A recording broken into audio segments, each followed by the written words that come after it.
Good evening and welcome back to the One Celtic Fans View this evening. The night before, Celtic have travelled and let me just double check because I haven't checked. Have Celtic... Oh, no.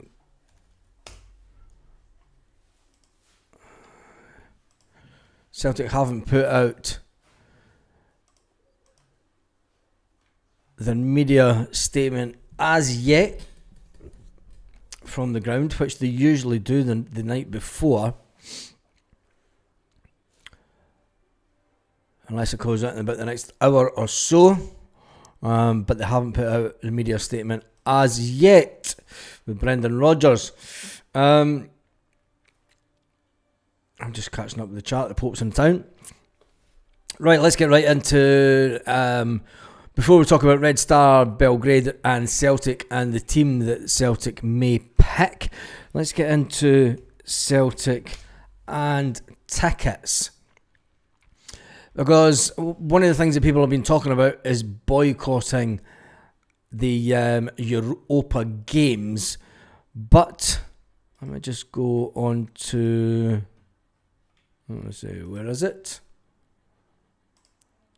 Here, as you can see here, we will go around Celtic Park. Maybe we put it on the bigger screen so we can see a little bit more of the ground. Right, first of all, we'll go to the top tier. Let's start at the top tier. Start at the main stand. This is the main stand at Celtic Park. It's behind the dugouts, as you can see there. The dugouts. Not many people around that area not bought their tickets. Few people to the left-hand side of the director box have decided not to take their tickets up for the Europa. Big game Charlies. As they say, we head round towards where the boys section is. And as you can see there, there's not many empty seats around where the boys section is.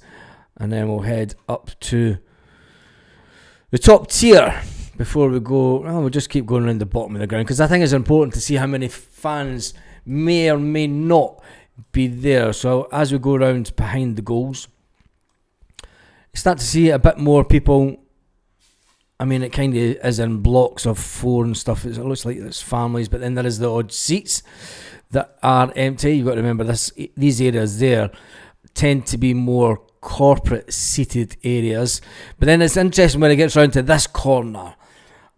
This is probably the corner with the biggest amount of fans that have decided not to take up their tickets. It's quite concentrated in this corner. Lots of people that haven't taken up their tickets. And then we'll go along the north stand.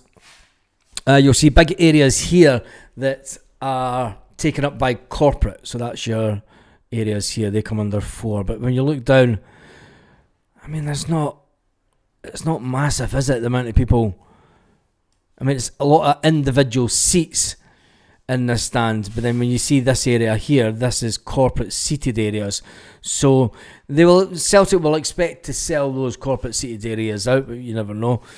And then we head round to section 110, 109, and then 110, the Green Brigade section. There is no public sale of these tickets for that section at all. We don't know how many of this section will have taken up their tickets, and Celtic won't release them to the public, so this is general sale.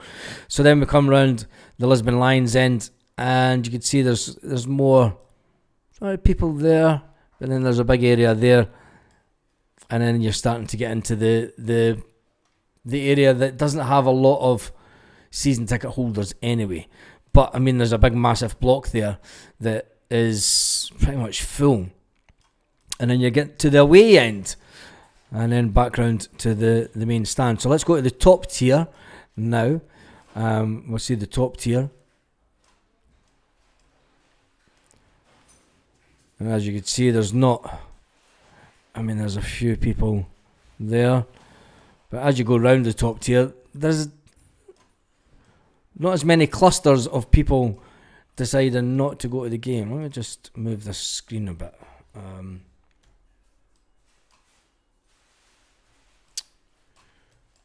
Why is that? That's fucking copy. Piss off.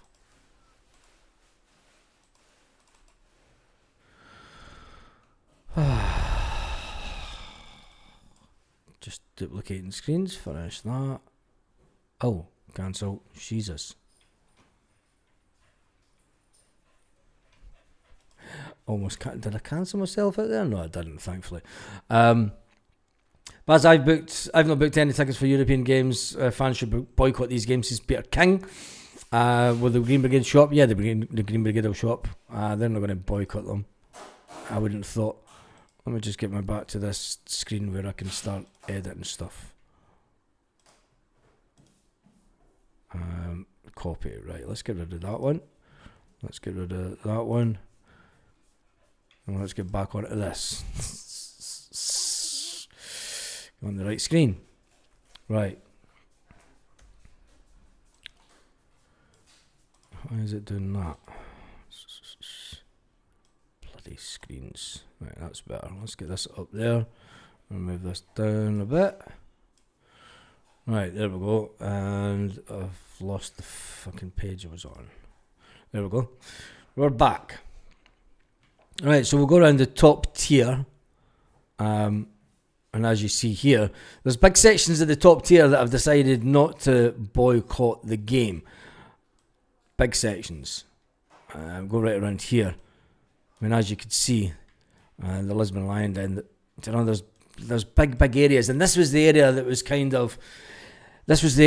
empty under the Ronnie Dyler years. They're not going to worry about odd seats here and there, because Celtic will put them out to public release, as they have done this evening, and the price is quite hefty compared to those that were season ticket holders. Now when you come round at the top of the north stand, there's not many, you know what I mean, there are seats, but it's individual seats. I mean, there's a seat, there's a row of 4, row of 3, row, couple of 2s, 3s. It's not significant numbers that is going to worry the board, to put it that way. And I think that the board would have seen this happening over the last week or so, and I think that that's why when we saw them at the game at the weekend, they're not going to be overly worried. I mean, there is thousands of people that haven't bought the tickets. I'm not going to deny that. There's but when you clamp it all together, it's maybe a couple of sections. Do you know, no worse than under the Ronnie Dyler years. So, tell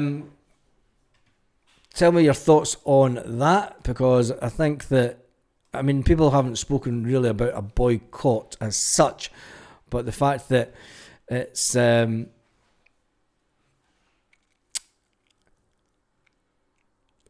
had the effect that maybe some people were wanting. Anyway, let's jump into the comment section and see what we're saying before we start talking about it. Got to go and run this campaign. We've got to go and run this campaign and go as far as possible. The damage has already been done. We can't change that. What's done is done. It's time to back the team, says Jake. It's interesting just to get all the views of all the fans going. Do you know? I mean, I do back what the Celtic fan collective are trying to achieve within the. Let's see if I can go on with my t-shirt. I do support what they're doing, but as you can see, I don't think that it's really going to affect the board too much, and they're not going to be. Do Paul Baz, do you think we will fill the stadium for Europa? That's an interesting one, Des. Let's just do that. It's hard to tell. There's only 129 people on. There's not a lot of people on at this time. And it could, the narrative, you really need a big percentage of fans to be on. So, I mean, I don't think there's any point. I mean, we could run the poll, but got 2 tickets, hopefully, my daughter's first. So much for sticking together. Jokes, says Peter King. Well, I did say that that this type of thing may happen. I mean, even before it all got together, I know the way that I've been in meetings with association members and buses and everything before, and everyone's got their own agenda. People don't want to. You don't want to boycott a game like that because it affects your ability to get tickets for semi-finals. And this is why people don't come off the home ticket cup scheme. People that maybe don't go to the semi-finals and are not interested in going to Hampden, you can understand, come off the home ticket cup scheme. But the majority of the fan base do. The ones that go to European games, they're going to go anyway. I mean, there's some people that I've been speaking to that they're going to be picky about the games that they go to. They're not taking the package, but they're going to be a lot more pickier. So let's do a quick poll.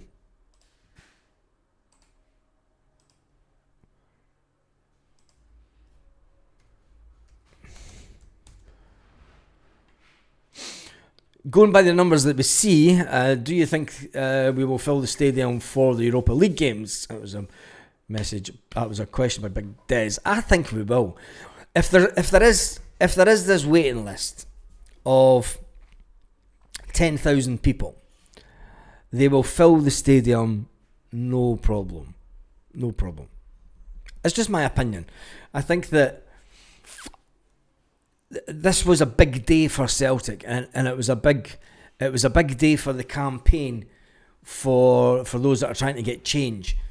How many of them in the campaign that are trying to get change are actually going to boycott the games? And how many of them go to games? This is the questions that need to be asked. But we're just here to talk about the football side of it. But people did ask this afternoon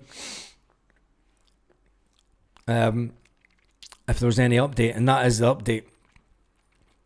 There's no big boycott, unfortunately. Well, fortunately or unfortunately, I mean, it depends your side of the coin, I suppose. If you want to try and hurt this PLC and get them to make decisions. And maybe that's why the two board members, as I just spit a bit of rice out that was at the back of my mouth, the two board members that were at the game at the weekend, Big Rab says a lot of the fans are just sick of negative podcasts, so they've switched off. I'll be the same, just a good performance at the weekend. I've stopped watching four other podcasts alone.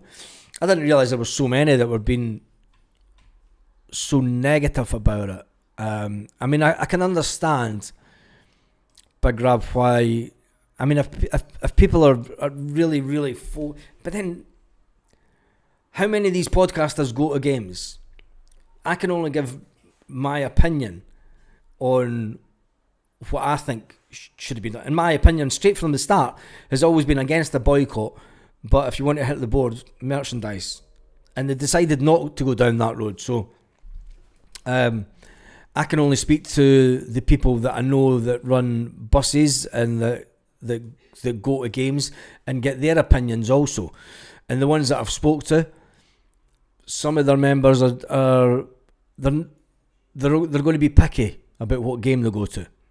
They're not going to take out the 4-match package, but they'll still take their ticket for certain games. And then when it comes to the cup, do you know they're already trying to get their tickets for Hampden already. They're not going to boycott Hampden, not at all, and they're definitely not going to boycott trying to get to a final. It's just not going to happen. The ones that go to the Champions League and zombie games have the biggest opinion. Where is that comment? Mark, you know it. I can't come out and say that, but Mark, you said it. And you maybe said that for me. Some amount of Sweetie Russell is in our support. The board just love you lot. And are happy to make money. Will the Vatican get a deal? I'll take all my cardinals. Says Pope Leo. That might not go down too well in some parts of well, saying that, everybody's seemingly fucking back being Christian again in the United Kingdom. Just saying. I'm seeing a lot of YouTube stuff where everyone's Christian again. Fuck off. I haven't been in a chapel or fucking church in years, you bampots. Anyway, let's get on to the game tomorrow. The men's squad. We spoke about the men's squad earlier and the fact that young Donovan isn't in the squad. Now, some people have said he's in the B team, so he should be able to jump over. I don't think it works like that, because if it did, certain clubs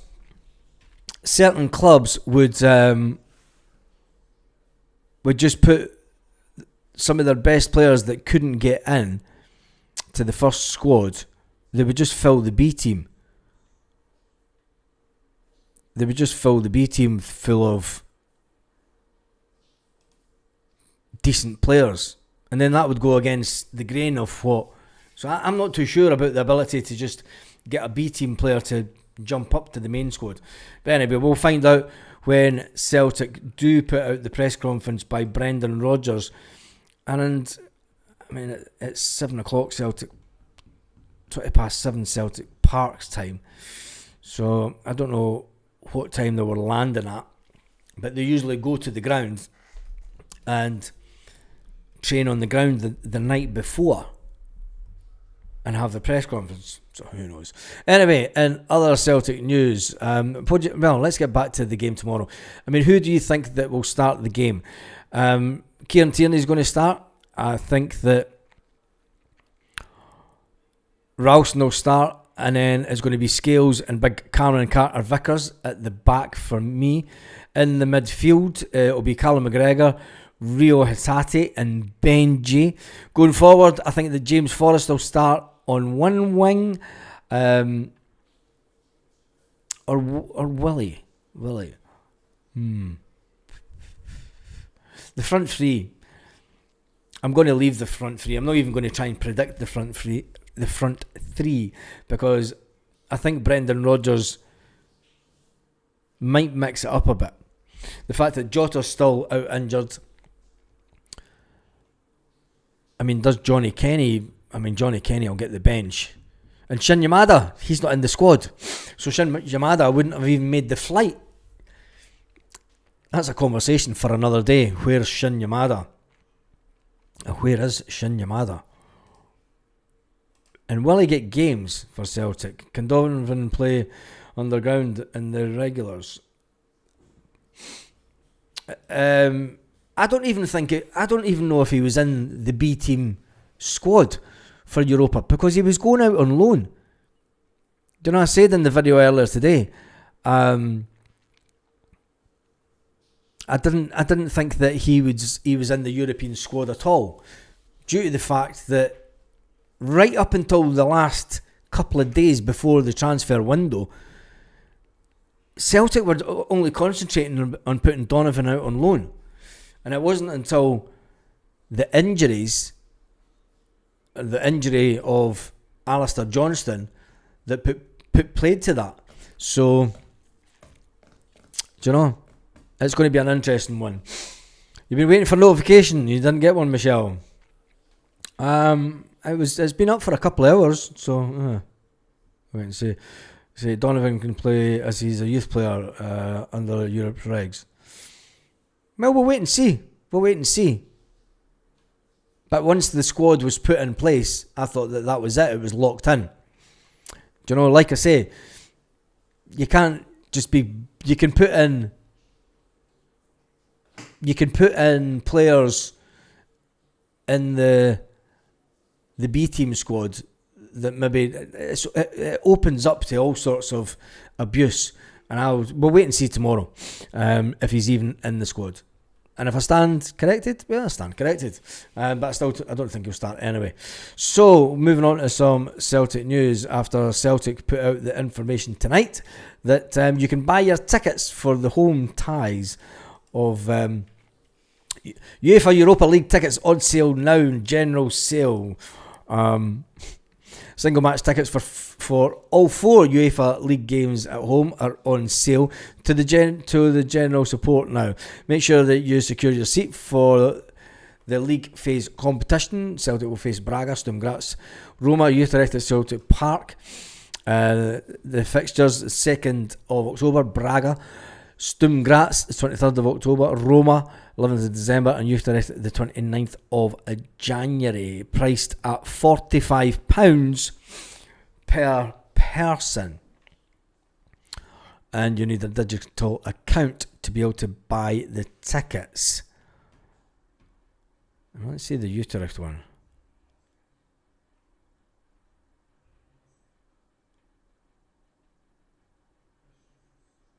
Oh, it's just went on a different screen.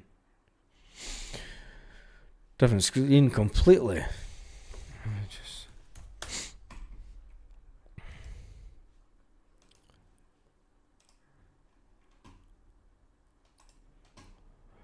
Rodgers would have spoken to some media today before they left.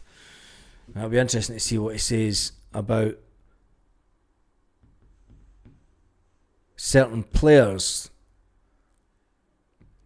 Rodgers has been asked, have you got a message for the players? Brendan Rodgers says, embrace it. I've heard all the walk. It's about 2 minutes from the dressing room to the stadium. So I'll have to be a bit quicker at the second half. But what an opportunity it is. Just embrace it.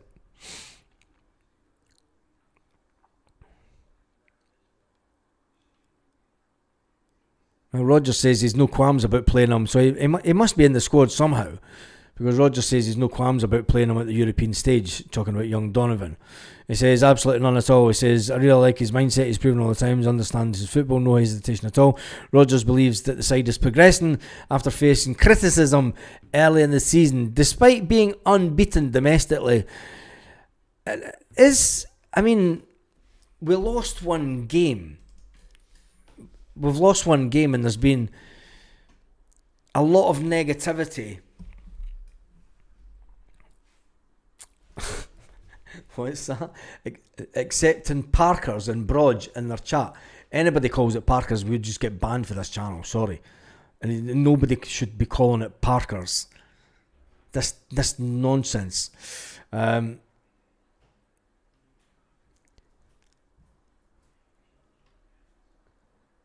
you're saying Utrecht like it's ripping folks knitting. Utrecht. Let me just see these comments. Danny, Casper won't be benched. Calm down. We need to do better than we did last year's Champions League, says Mark. Yeah.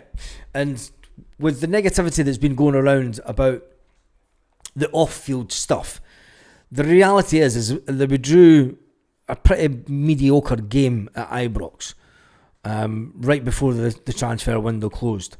And it was one of the worst games of football that we've ever watched. We were dragged down to their level. There were players at Celtic that were thinking that they're 1 foot out the door, so they weren't going to fully commit due to the fact that they don't want to get injured, because they thought, if I get injured this game, look at Adam Ida. He's had a massive jump in wages from his wages at Celtic to 40 grand a week down in Swansea. Dyson Maeda and Yang were this close to leaving, and they'll be thinking, I'm not trying 110% in this game against Rangers, because next week I'm getting a massive pay rise when I leave Celtic. Maybe that was what was at the back of their minds. But the reality is we've had 2 bad games this season. Yes, one was a draw away from home, and funnily enough, the other one was a draw away from home, but it was in the Champions League. The inability for Celtic to put it to bed at home was the big issue for me against Karat Almaty. That was the biggest issue, that we didn't play well for the first half at home at Celtic Park. We were woeful, absolutely woeful. Do you know? And the reality is, it's only been 2 bad games. The rest of them nobody's scored against us. Really, when you think about it, I mean, we're unbeaten in the league. Unbeaten in Parkers were 70s and 80s jackets, hood zipped up to the tunnel. Yeah, they were. They were that. Aberdeen to win.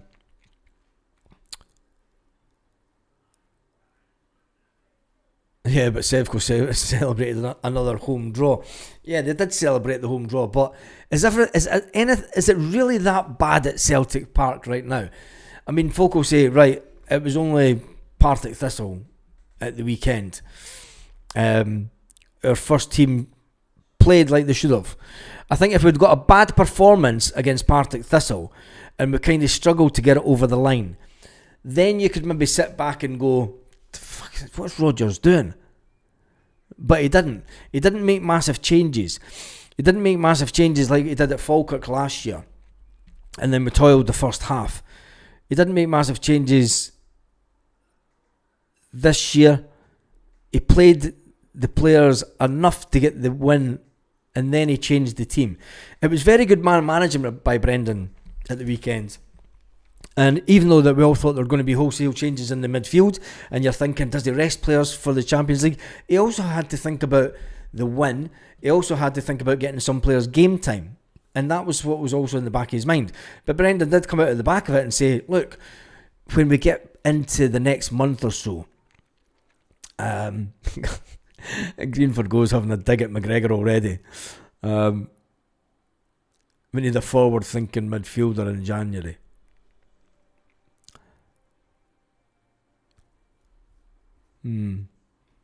Interesting one. I've still got a Parker. 3-0 draws this season. Terrible games. Yeah, but 2 of them are against one team, Paul. Do you know what I mean?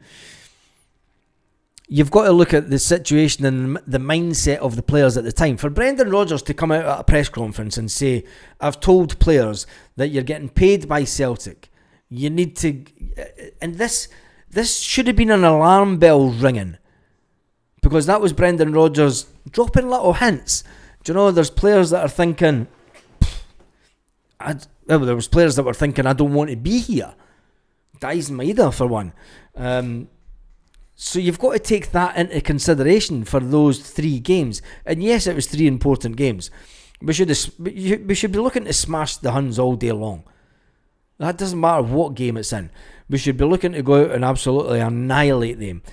I mean, if you look back to Brendan Rodgers' teams, his first time round, I mean, everyone predicted big scorelines against them early on in Brendan Rodgers' tenure the first time because we were so good. And you were expecting to tank them. But the mindset of this squad... players walking away and such like, it's what cost us the 3 draws. And it was terrible games. But it is what it is, and it's in the past, and hopefully we can move forward. We can move... Are we the mods? Are we the mods? Talking about your Parker's jackets. They've scored a bag full of goals in the league so far. We need to get a goal early on to get on the front foot. Well, they've been coming out and talking about Celtic, talking about Brendan Rodgers, and saying that, you know, Brendan Rodgers is a good manager and he's a very tactical, aware manager. Now, he proved that last year in the Champions League, so let's see if he can prove that again this year when we go into this game, and especially away from home. Big Grab says, my only negative point is the lack of rotation for what has been a poor start by our standards. Poor playing players are just given game time, game after game. I get what you're saying, but something hasn't clicked. Something was wrong at pre-season. Something was wrong, and you could say that there was too many. You've got to look at how many players were still playing in the beginning to the middle of July. Do you know, there was a lot of players still playing international football on the 8th and 10th of July. And maybe the footballing authorities need to look at that. Because when you don't get a good rest, when you don't get some good downtime during the summer as a football player, it's shown with Celtic this year. You know, people coming back in dribs and drabs because of international commitments.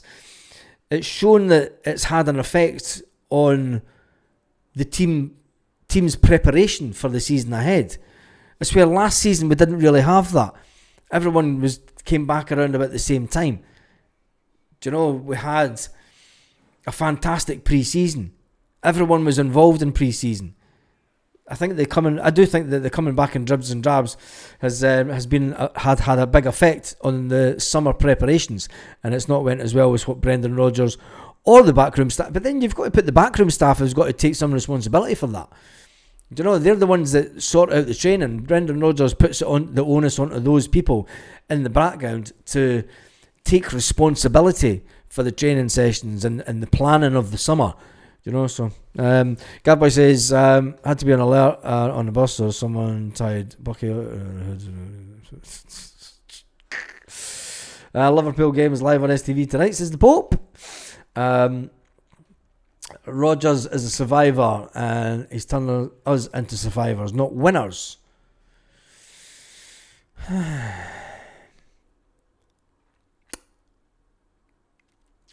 Having businessmen sign players must be a nightmare for Brenda. Someone else said Celtic need a director of football. A director of football? I mean, what's the position of... what does the position of director of football achieve that people at the club already are not achieving? If you bring in a director of football, there's no use having Paul Tisdale at the club because he's in charge of the football department when it comes to, he's in charge of the football department, and then he's got Sean Maloney under him, and you've got Sean Maloney he's away above the pay grade of the job he's doing. So where does the director of football fit in? Is that not just adding another layer of hierarchy at Celtic? We're trying to get rid of management at Celtic. Or certain fans are trying to get rid of the management at Celtic. Bringing in another level of management, would that not just be someone else to point fingers at? I just don't see where the benefit of bringing in someone else.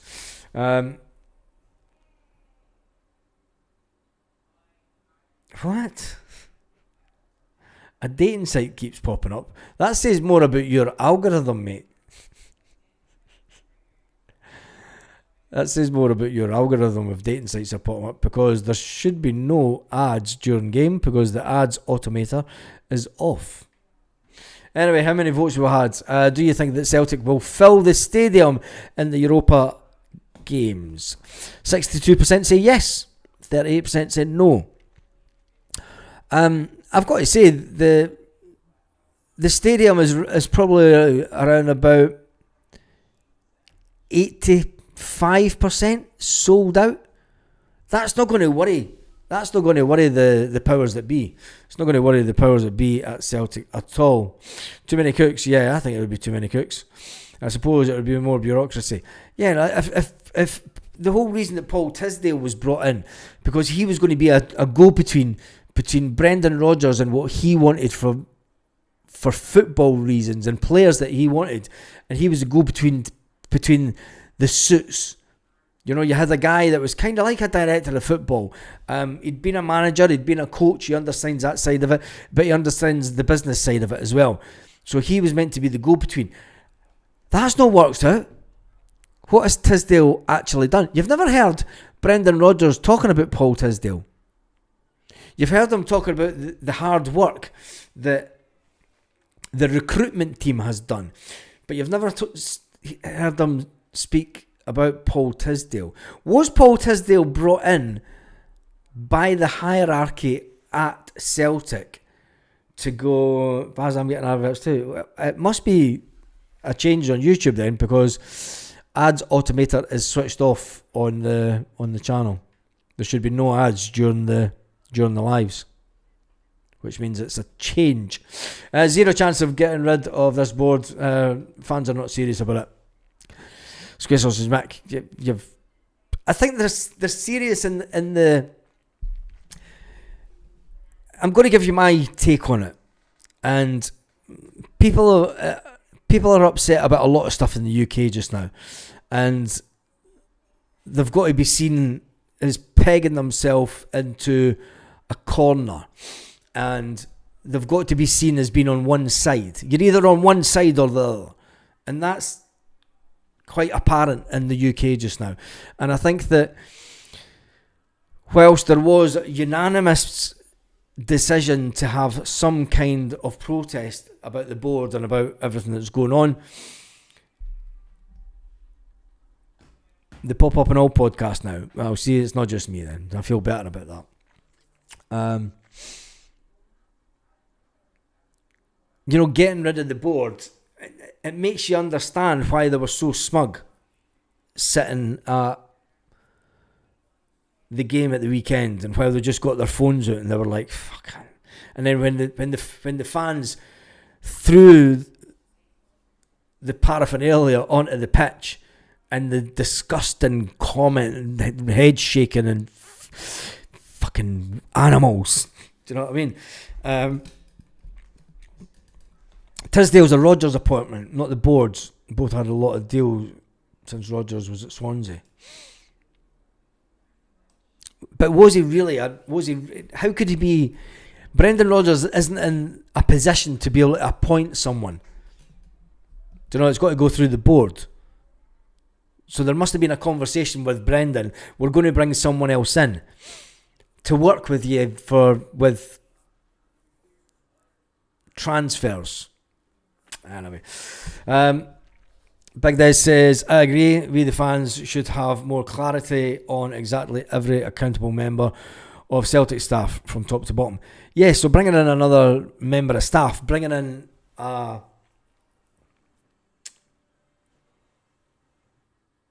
director of football would just be adding another layer, and I don't think it would work. I don't think it's needed. 25% share target, Baz, as Brown Warrior says. 25% share target, but then what do you do when you get 25% of the shares? You start disrupting things, and that's fine to a certain extent, but where do you stop? Where do you stop? Where do we stop the disruption? And when does the disruption then lead? I'm just thinking ahead. I'm not thinking. I want rid of Lawwell, right? I want rid of Lawwell. I think that he's past his sell-by date as Celtic, and I think he's holding Celtic back. I think that we can all agree that there was a fantastic man put in a position who was chased out of Celtic because of Lawwell still being in the background. Where does it stop? I mean, for the Celtics fans thingy to be going in a direction, and they want to have a say on the board, they want to be able to get rid of board members. Be careful what you wish for, because, and I'm not trying to devalue anything, but as a stable business, that can sometimes bring out instability, and that instability can then affect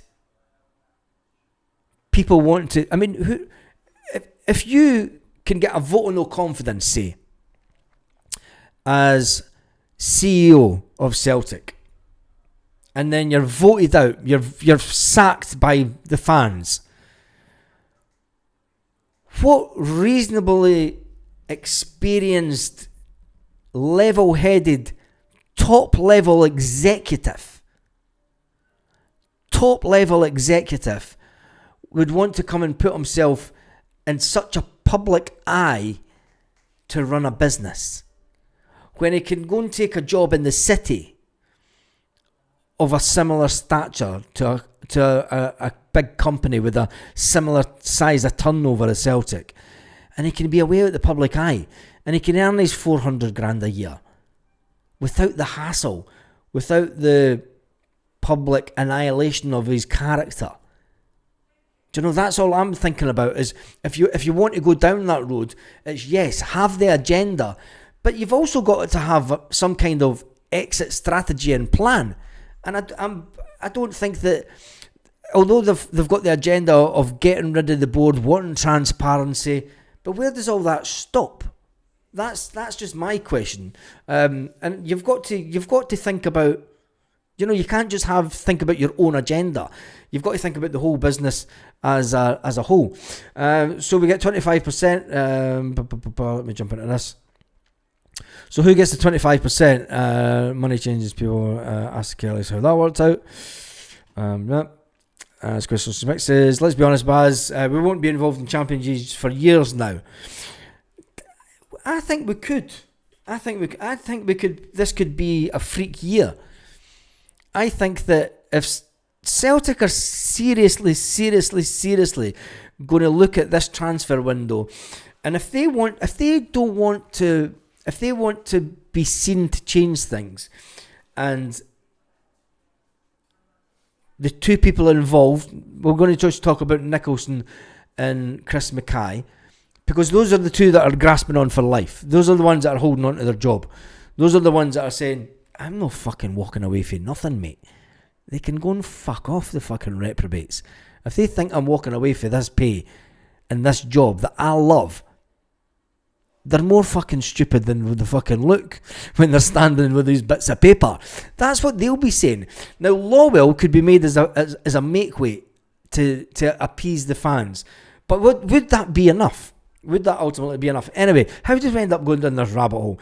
Fuck the Europa. Well, Monty, you need to go back and watch the start of the video, because there's a massive part of the fan base that have bought tickets. Let me see if I can get it back up. Find tickets. Error. Why is Celtic? Oh, Hibernian's now sold out. Well, we knew that. Let's get tickets for the Braga game. Right. I'm going to get this back up on the screen. It may shock some of the fans. We had it up at the beginning of the video. But there's a lot of people came in late. So let's just go back onto this. And we'll show people... if I can fucking get the screen right. Let me just do this. Why is that moved when I was... Fuck all.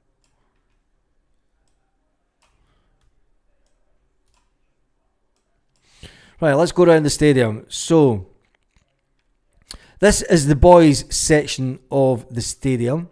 And as you can... Let's get that down a bit on the screen. As you can see, that's full.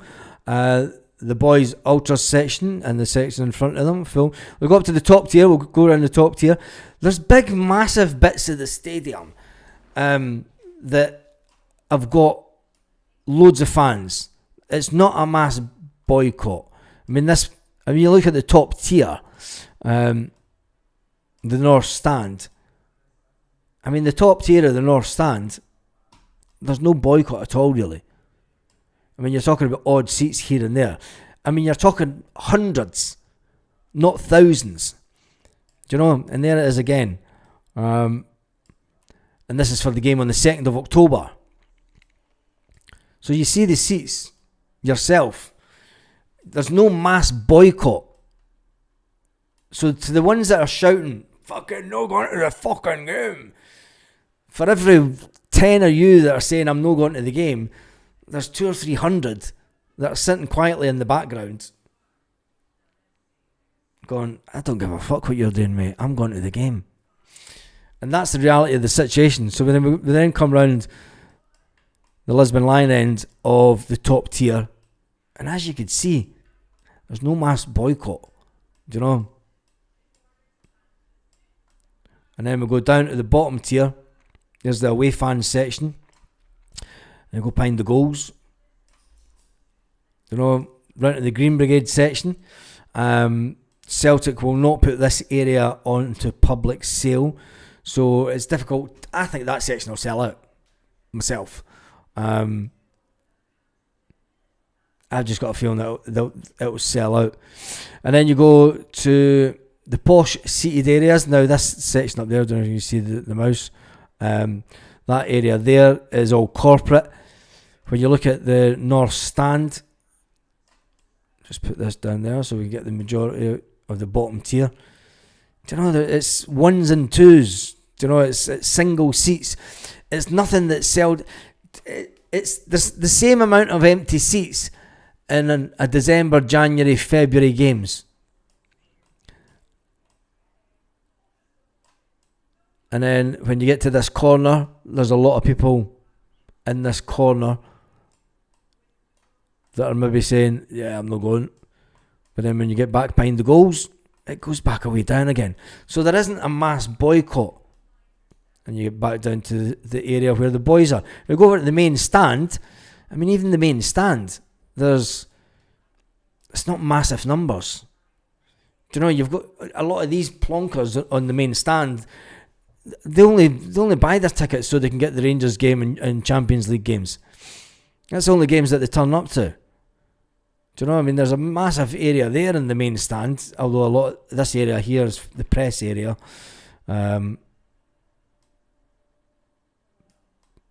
But then you get the seats there. Right? I mean, that's the director's box here, this area here. So yeah. Do you know, it's not the numbers that people were maybe looking for or ultimately hoping for. It is what it is. It is what it is at the end of the day. Right. Check the Roma game, Baz. I'm not checking it tonight. That's me done and dusted for tonight. I think people will be selective in the games that they go to. People that I'm talking to are not taking the whole package because there's some games that just like, just fucking be a shit game to watch. But anyway, Roma game's much the same, says Michelle. She's obviously checked it out for us. Perfect, Michelle. Then enabling and supporting the sports with our club. Celtic have just released the media conference. Well, there we go. Celtic have just released the media conference onto YouTube. So they have. And it's got... Is that... That's Benji in the news conference. Right. That was released 4 minutes ago. There's been 38 views. I'm away to check out that. Have a fantastic evening, Celtic fans, wherever you are. I shall be back first thing tomorrow morning. We'll do a live first thing tomorrow morning. And then we'll do an afternoon update just to see how excited everyone is for the game. Then we'll be alive an hour and a half before the game as normal to see what Brendan Rodgers' team he's picked for it and who's all on the bench, more importantly, because I think the bench will be important for the game tomorrow night. And then we'll do a little watch along, I think. On that note, have a fantastic evening, Celtic fans, wherever you are, all around the world.